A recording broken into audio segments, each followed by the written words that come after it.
Praise the Lord. ദൈവത്തിൻ്റെ ഇഷ്ടം ചെയ്ത് ദൈവഹിതപ്രകാരം ജീവിക്കുന്ന ദൈവമക്കളുടെ ജീവിതത്തിൽ പ്രയാസങ്ങളും പ്രതിസന്ധികളും നേരിടുമോ? എന്നെ കേൾക്കുന്ന വ്യക്തി ജീവിതങ്ങളെ എനിക്ക് നിങ്ങളോട് വചനത്തിൻ്റെ അടിസ്ഥാനത്തിൽ നിന്ന് പറയുവാൻ കഴിയും.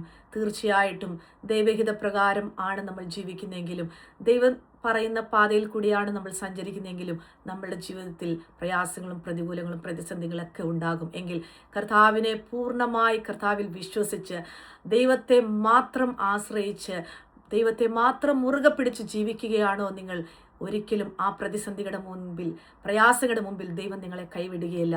ദൈവത്തിൻ്റെ വചനത്തിൻ്റെ അടിസ്ഥാനത്തിൽ നിന്ന് ഞാൻ നിങ്ങളോട് പറയട്ടെ, ഇസ്രായേൽ മക്കള് അവരുടെ മരുഭൂമിയിൽ, അവരുടെ കനാനിലേക്കുള്ള യാത്രയിൽ അവർ ദൈവത്തിൻ്റെ ഹിതപ്രകാരം കർത്താവിൻ്റെ പാതയിൽ കൂടെ തന്നെയല്ലേ അവർ സഞ്ചരിച്ചേ. എങ്കിൽ അവരുടെ ആ പാതയിൽ ആ ചെങ്കടൽ അവർക്കൊരു തടസ്സമായി തീർന്നു. മുൻപോട്ട് നോക്കിയാൽ ചെങ്കടൽ, പുറകോട്ട് നോക്കിയാൽ ഫറവോനും സൈന്യവും. എന്ത് ചെയ്യും? മരണം മാത്രം മുമ്പിൽ പ്രതീക്ഷിച്ച തൻ്റെ ജനങ്ങളുടെ മധ്യത്തിൽ കർത്താവ് അവർക്ക് വേണ്ടി അത്ഭുതകരമായി ആ ചെങ്കടലിൻ്റെ മധ്യത്തിൽ ഉണങ്ങിയ പാതയെ അവർക്ക് ഒരുക്കി കർത്താവ് തൻ്റെ ജനത്തെ അക്കരെ കടത്തിയില്ലേ.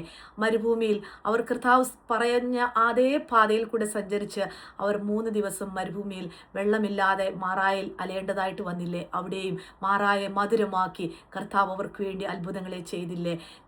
ദൈവത്തിൻ്റെ ഇഷ്ടപ്രകാരമാണ് കർത്താവ് തൻ്റെ ശിഷ്യന്മാരോട് അക്കരയ്ക്ക് കിടക്കുവാൻ, അക്കരയ്ക്ക് പോകാം എന്ന് പറഞ്ഞത്.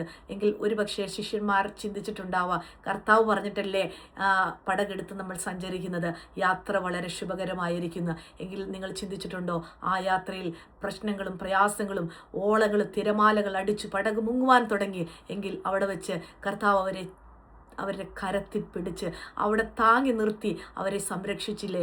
ഇതുപോലെ തന്നെയാണ് നമ്മുടെ ജീവിതത്തിൽ. കർത്താവിൻ്റെ ഹിതപ്രകാരമാണ് നമ്മൾ ജീവിക്കുന്നതെങ്കിലും പ്രശ്നങ്ങൾ വരാം, പ്രയാസങ്ങൾ വരാം. എങ്കിൽ കർത്താവിനെ നിങ്ങൾ മുമ്പിൽ വെക്കുകയാണെങ്കിൽ അവിടെയൊക്കെ യഹോവയുടെ കരം നിങ്ങളെ താങ്ങി നിർത്തും. കൈസറയുടെ മുമ്പിൽ നീ നിൽക്കേണ്ടതാകണമെന്ന് പറഞ്ഞുകൊണ്ടല്ലേ പൗലോസിനോട് ഒരു യാത്രയ്ക്ക് വേണ്ടി വാഗ്ദത്ത പ്രകാരം അവൻ ഇറങ്ങിത്തിരിച്ചേ. എങ്കിൽ ആ കപ്പൽ അവിടെ തകരുവാനിടയായി തീർന്നു പോകട്ടെ. അവിടെ നിന്ന് രക്ഷപ്പെട്ട് കരപറ്റിയപ്പോൾ മാൾട്ടയുടെ ദ്വീപിൽ വെച്ച് അണലി അവനെ തകർത്ത് കളയുവാൻ നോക്കി. അവിടെയെങ്കിലും വാഗ്ദത്തത്തിനെ തകർത്ത് കളയുവാൻ കഴിഞ്ഞോ? ഇല്ല. ദൈവത്തിൻ്റെ കരം അവനോട് കൂടെയിരുന്നു. വാഗ്ദത്തങ്ങളിലേക്ക് അവനെ എത്തിച്ചേർക്കുവാനിടയായി തീർന്നു. ഏലിയാവ് ചൂരച്ചെടിയുടെ കീഴിൽ ഇരുന്നു കൊണ്ട് നിരാശ, എന്തു വലിയ അത്ഭുതങ്ങൾ ചെയ്ത ഏലിയാവ്, ഇനി എനിക്ക് മരിച്ചാൽ മതി എന്ന് ഇരുന്ന ഏലിയാവിനെ കർത്താവ് തട്ടി ഉണർത്തി, ഏലിയാവെ നിനക്കിവിടെ എന്ത് കാര്യം? പിന്നീട് എന്ത് അത്ഭുതകരമായ ശുശ്രൂഷകൾ അവനിൽ കൂടെ ചെയ്യിപ്പിക്കുവാനിടയായി തീർന്നു. നമ്മുടെ ജീവിതത്തിലും പ്രയാസങ്ങൾ വരുമ്പോൾ, പ്രതികൂലങ്ങൾ വരുമ്പോൾ തളർന്നു പോവരുതേ, ക്ഷീണിച്ചു പോവരുതേ. കർത്താവിനെ മുമ്പിൽ നിർത്തിക്കൊണ്ട് കർത്താവിൻ്റെ പാതയിൽ തന്നെ സഞ്ചരിക്കുക. കഷ്ടത സിദ്ധതയെയും സിദ്ധതയെയും സിദ്ധത പ്രത്യാശയും ഉളവാക്കുന്ന ആ പ്രത്യാശയിൽ നമ്മൾക്ക് നിലനിൽക്കാം. കർത്താവിൻ്റെ കരം എന്നും നിങ്ങളോട് കൂടെ ഉണ്ടാവും. ഒരിക്കലും തളർന്നു പോവരുതേ. യഹോവയിൽ മാത്രം പ്രത്യാശ വയ്ക്കുക. നിന്റെ ജീവിതയാത്ര ശുഭകരമായി തീരും. ഈ വചനങ്ങൾ നിങ്ങളെ ധൈര്യപ്പെടുത്തുകയും ആശ്വസിപ്പിക്കുകയും ചെയ്യുമാറാകട്ടെ. ആമേൻ. God bless you all.